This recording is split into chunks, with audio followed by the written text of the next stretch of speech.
पैगंबर सल्लल्लाहु अलैहि वआलिहि वसल्लम, जो औरत तुमसे अपने शौहर के बारे में बहस व जिदाल करती और अल्लाह से शिकायत रंजो मलाल करती थी, अल्लाह ने उसकी इल्तिजा सुन ली और अल्लाह तुम दोनों की गुफ्तगू सुन रहा था। कुछ शक नहीं कि अल्लाह सुनता है, देखता है।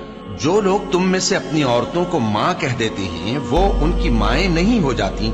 उनकी माएं तो वही हैं जिनके बतन से वो पैदा हुए। बेशक वो नामाकूल और झूठी बात कहती हैं, और अल्लाह बड़ा मुआफ करने वाला है, बख्शने वाला है। और जो लोग अपनी बीवियों को माँ कह बैठे फिर अपने कौल से रुजू कर लें, तो उनको कुर्बत से पहले एक गुलाम आजाद करना जरूर है। मोमिनो, इस हुक्म से तुमको नसीहत की जाती है, और जो कुछ तुम करते हो अल्लाह उससे खबरदार है। अब जिसको गुलाम न मिले वो कुर्बत से पहले लगातार 2 महीने के रोजे रखे। फिर जिसको इसका भी मकदूर न हो, उसे 60 मोहताजों को खाना खिलाना चाहिए। ये हुक्म इसलिए है कि तुम अल्लाह और उसके रसूल के फर्मा बरदार हो जाओ, और ये अल्लाह की हदें हैं, और न मानने वालों के लिए दर्द देने वाला अजाब है। सहाबी हैं औस बिन सामित, उन्होंने अपनी बीवी को तलाक दे दी। एक तलाक थी जाहिलियत की, जिसमें यूं कहा जाता था तू मेरी माँ की तरह है। तो इस पर तलाक होती थी जाहिलियत में। ऐसी तलाक के कभी दोबारा निकाह नहीं हो सकती, कहीं और निकाह हो के तलाक हो के भी नहीं हो सकता। ये ऐसी तलाक थी। वो आई दौड़ी दौड़ी अल्लाह के नबी के पास। रसूल अल्लाह, हजरत आयशा कंघी कर रही थी, या रसूल अल्लाह, मेरे खामिन ने मुझे कह दिया तू मेरी माँ की तरह है, अब क्या होगा? तो चूंकि शरई हुक्म मौजूद नहीं था, आपने रिवाज पर फरमाया खौला, तलाक हो गई। तो या रसूल अल्लाह, आप नजर सानी फरमाएं, इन्नहु अबू वलदी व हब्बुन नास इलैहि, वो मेरे बच्चों का बाप, हमारी आपस में बहुत मोहब्बत है, उसने गुस्से में कह दिया है। तो आपने कहा हरिमती अलैहि है, खौला, तलाक हो गई। उनका या रसूल अल्लाह, अकला माली व अफना शबाबी व नसरत लहु बतनी व तफर्रक अहली।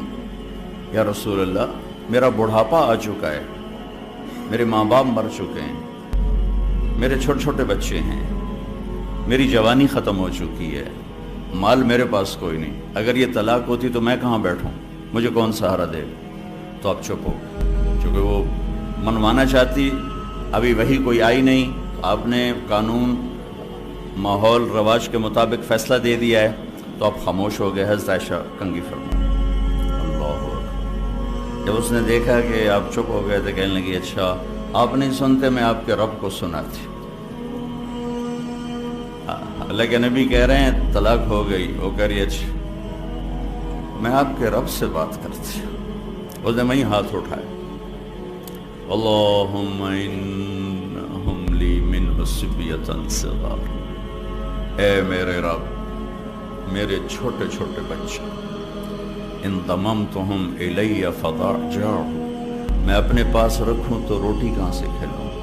इन दममतुम इलैहि फदाअ, बाप के पास छोड़ूं तो तरबियत कौन करेगा? या अल्लाह, अब जरा गौर के, या अल्लाह, अपने नबी की ज़बान पर मेरे हक में फैसला उतार।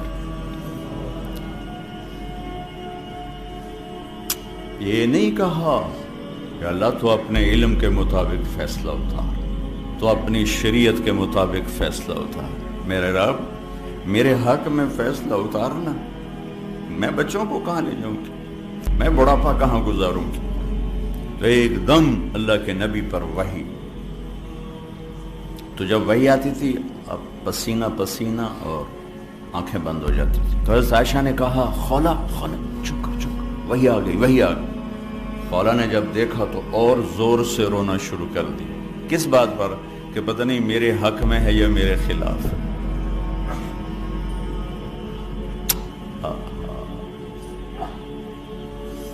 जब वही ख़त्म हुई तो आपने पसीना पोंछा और मुस्कुराते हुए फरमाया, खौला तुझे मुबारक हो, अल्लाह ने तेरे हक में फैसला दे दिया।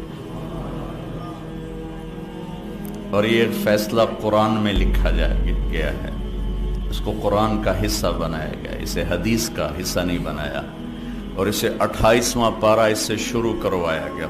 28वां पारा सूरह मुजादला, नाम ही मुजादला रखा, मुजादला, جھگڑا کرنے والی عورت، جھگڑا کرنے والی، اللہ کے نبی سے جھگڑا نامی مجادلہ ہے۔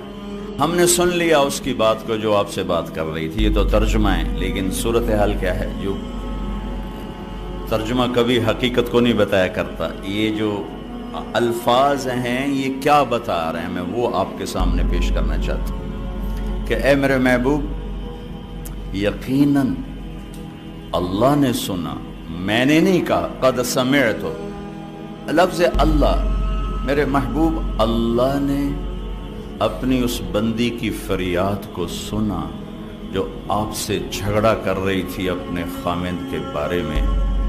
آپ انکار کر رہے تھے، وہ اقرار کروا رہی تھی، اور اس عدالت میں میں بھی موجود تھا، اور میں نے یہ فیصلہ اپنی بندی کے حق میں کر دیا اور اس طلاق کو ختم کر دیا اور اس کا جرمانہ رکھ دیا کہ غلام آزاد کرے اور بیوی حلال ہو گئی، یا مسکینوں کو کھانا کھلائے یا روزے رکھے بیوی حلال ہو گئی۔